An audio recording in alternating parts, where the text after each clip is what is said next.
박윤준 목사의 맑은 묵상. 오늘 우리에게 준 하나님의 말씀은 역대하 24장 1절에서 3절까지의 말씀입니다.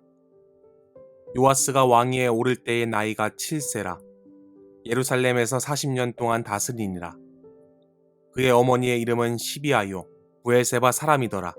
제사장 여호야다가 세상에 사는 모든 날에 요아스가 여호와 보시기에 정직하게 행하였으며 여호야다가 그를 두 아내에게 장가들게 하였더니 자녀를 낳았더라.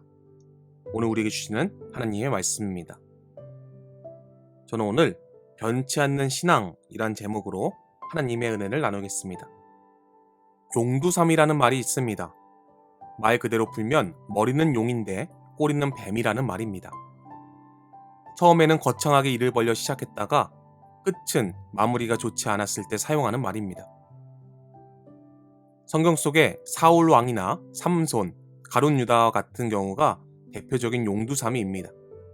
그들은 모두 처음에 하나님의 은혜로 좋은 출발을 하였지만 어느 시점부터인가 잘못되어서 인생이 파산나고 말았습니다.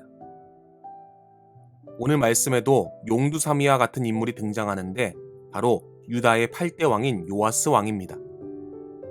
요아스 왕의 신앙의 모습을 살펴보므로 용두삼이의 신앙인이 아닌 지고지순 끝까지 예수 그리스도만 바라보며 사랑하며 나아가는 축복의 인생들이 되시길 간절히 축원합니다.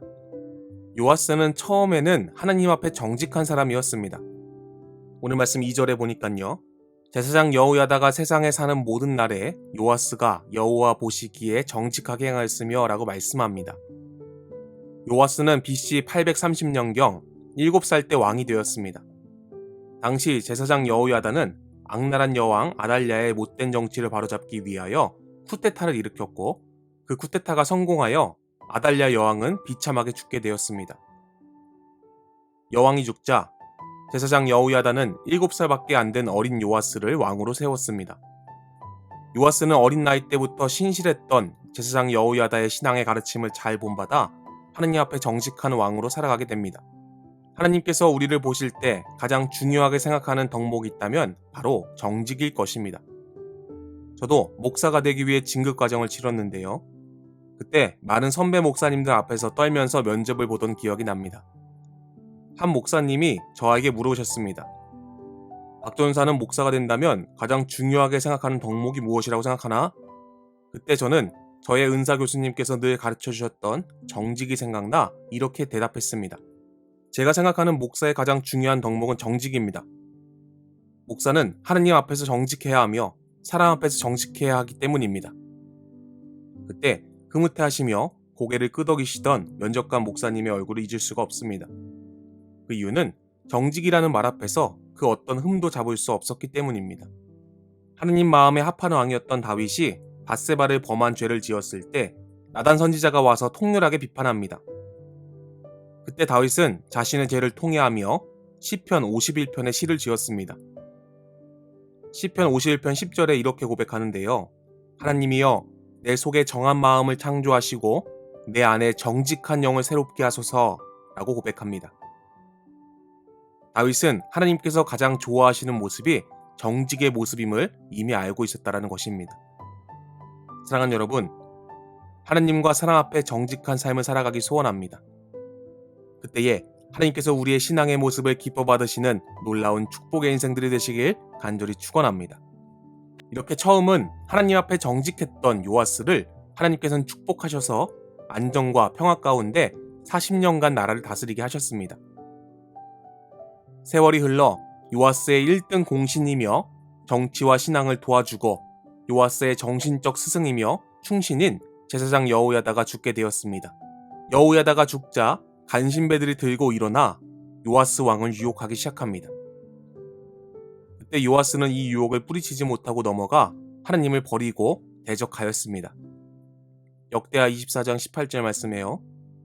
그의 조상들의 하나님 여호와의 전을 버리고 아세라 목상과 우상을 섬겼으므로 그 죄로 말미암아 진노가 유다와 예루살렘에 임하니라 라고 말씀합니다. 하나님 여호와의 전을 버렸다라는 말은 하나님을 버렸다라는 말입니다. 아세라 목상과 우상을 섬겼다는 말은 하나님을 버리고 우상을 선택했다라는 것입니다. 요아스는 인생의 말로에 엄청난 실수를 저지르게 됩니다. 하나님을 의지하고 하나님만 섬겨야 하는 왕이 우상을 선택하고 우상을 섬겼습니다. 백성들을 하나님의 길로 인도해야 될 왕이 유혹에 넘어가 우상을 숭배하게 된 것입니다. 하나님을 떠난 요아스 왕의 말년에 기다리고 있었던 것은 하나님의 심판이었습니다. 요아스 당시 아람 왕은 하사엘이었는데 그는 바닷길을 통해 가드를 점령하고 예루살렘을 약탈하려고 위협을 가했습니다. 적은 군대였음에도 불구하고 열왕기하 12장에 의하면 요아스는 성전에 곳간했던 보화를 바쳐 위기를 넘깁니다. 하지만 많은 재물을 잃게 되었고 이후 또다시 아람 군대의 침략에 의해 요아스는 큰 부상을 입게 되었고 개혁적 성향의 신복들에 의해 암살을 당하게 됩니다. 여기서 아이러니한 것은 철저한 종교개혁을 이끌었던 제사장 여호야다는 130세까지 장수하고 왕의 묘실에 장사되었지만 중간에 변절한 요아스는 자신의 수를 누리지 못한 채 암살당하고 왕의 묘실에도 들어가지 못하는 수치를 당하였습니다. 사랑하는 여러분, 그리스도인에게 있어서 하나님 앞에 정직하지 못하면 하나님을 떠나 살게 되는 것이고 결국 패망의 길로 간다라는 것을 기억하시길 소원합니다. 또 요아스의 모습처럼 처음에는 하나님 앞에 신실했지만 용두사미의 모습으로 신앙생활하는 것이 아닌 끝까지 지고지순의 사랑으로 예수 그리스도를 섬기는 저와 여러분의 삶이 되길 간절히 소원합니다. 오늘 하루의 삶 가운데에 요아스 왕의 모습을 타산지석으로 삼아 변치 않는 신앙, 지고지순의 사랑을 보여드리는 복된 삶이 되시길 예수 그리스도의 이름으로 간절히 축원합니다.